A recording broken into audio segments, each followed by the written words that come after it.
오늘의 큐티 말씀은 민수기 14장 1절부터 10절입니다. 제목 눈덩이처럼 불어나는 불평 그리고 반역. 먼저 앞뒤 문맥을 살펴보겠습니다.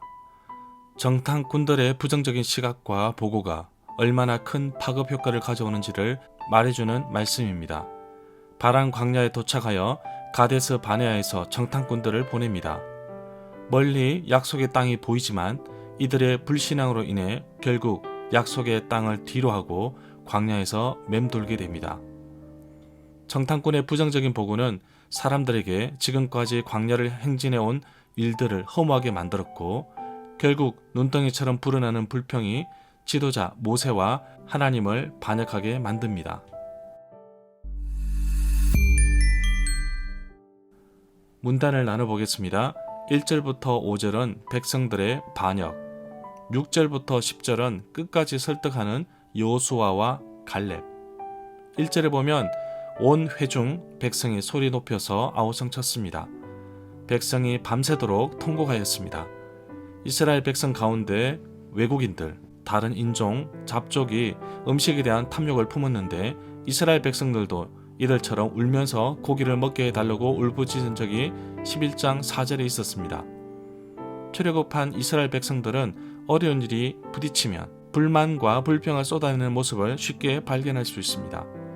출애굽기 14장 11절부터 12절에 보면 모세에게 따지면서 왜 자신들을 애굽에서 끌고 와서 이 광야에서 죽게 하느냐고 불평을 쏟아내는 것을 볼 수 있었습니다.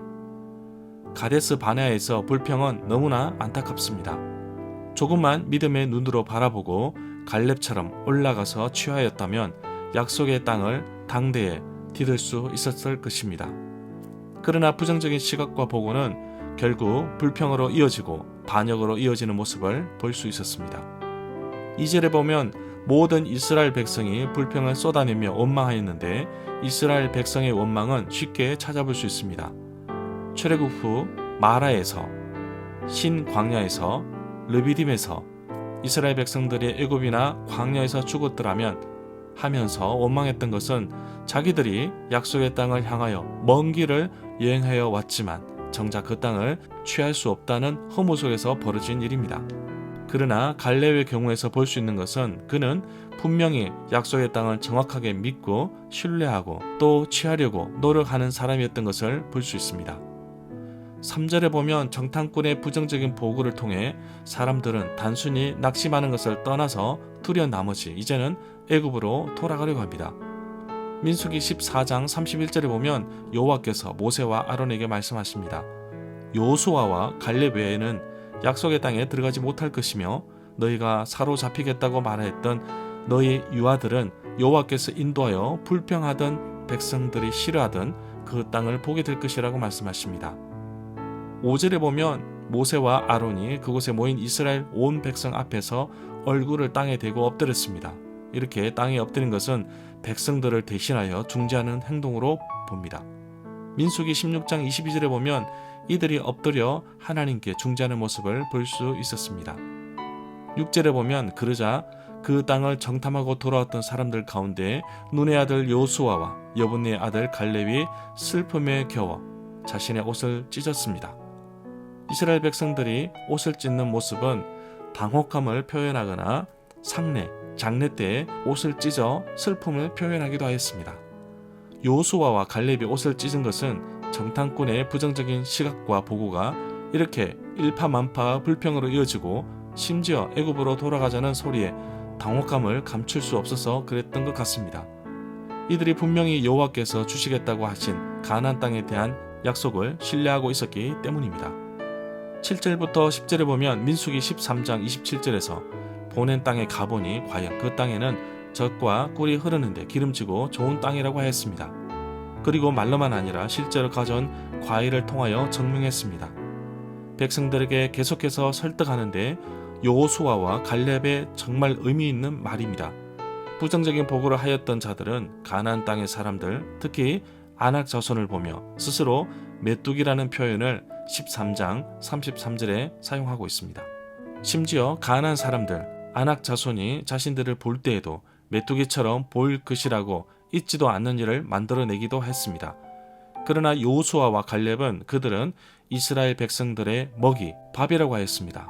그들의 보호자가 떠났기 때문에 언제든지 공격하면 이길 수 있다고 보았고 그렇기 때문에 포기하지 말자고 하였습니다.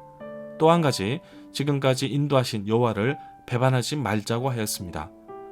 그러나 여호수아와 갈렙의 말을 듣지 않고 배반하는 이스라엘 백성들의 모습을 보게 됩니다.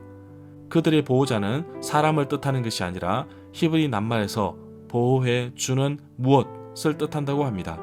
그래서 가나안 신들을 통하여 보호받던 것을 가리키는 것이 아닌가 주장하는 사람도 있습니다.